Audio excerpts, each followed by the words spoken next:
They say goalkeepers have nothing to lose in penalty shootouts.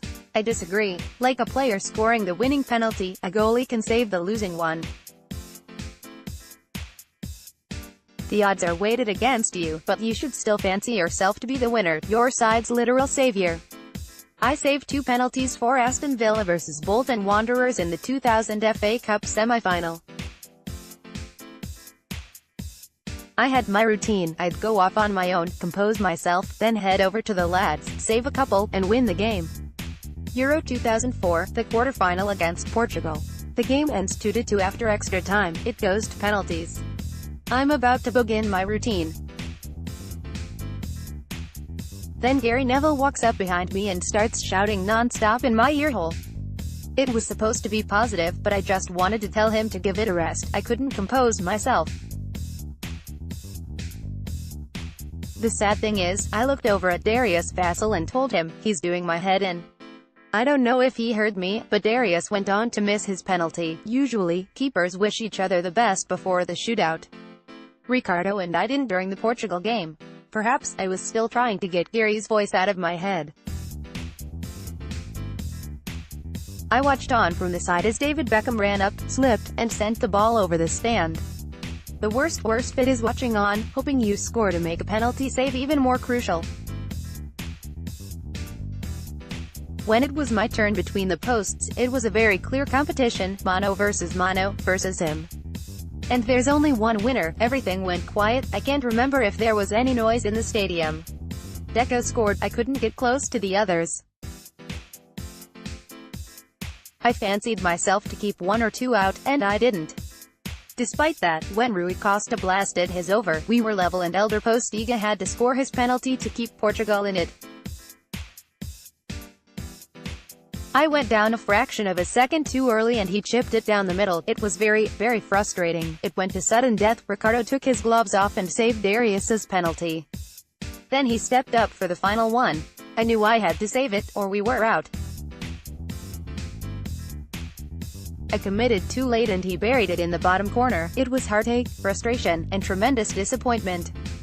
I didn't physically save a penalty, and that annoyed me.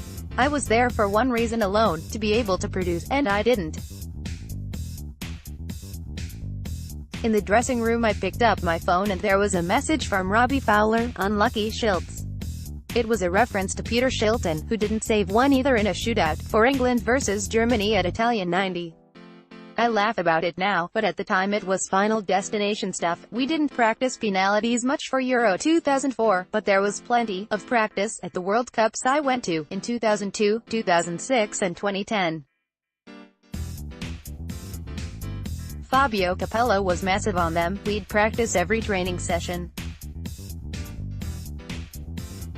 Unfortunately, we didn't win or concede a spot kick at the 2010 World Cup, but I guarantee that this England squad will be practicing in Russia. Gareth Southgate did when he was manager of the U21s. There's a theory that there's no point practicing penalties, that you can't replicate the intensity and pressure of a shootout. But I argue that you can't replicate the pressure of playing, so why even train in the first place? Ultimately, if you practice hitting it in the top corner again and again, you expect to hit it there in a game. And despite what many think, players don't get penalties past the keeper every time in training. Not in my practice, anyway. Whether it goes in or not isn't down to technique. The best players are more than capable of scoring penalties. It's a mental thing.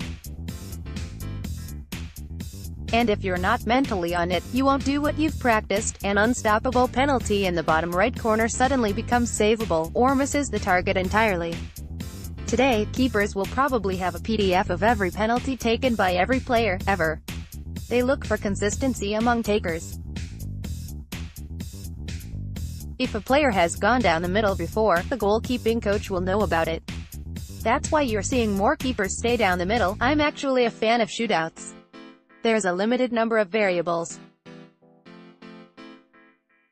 It's all down to how that guy strikes a ball on that one occasion. It's clean, understood, it works. Sure, it's frustrating when you don't win. But that means you weren't good enough to win the game in normal time. And also means you're in the knockout stages. Better that than losing in the group stages. LG, partners of the England men's team, and David James surprised residents of Wembley Grove, Birmingham, with free LG TVs and sound bars so they can live the game this summer. Watch the video.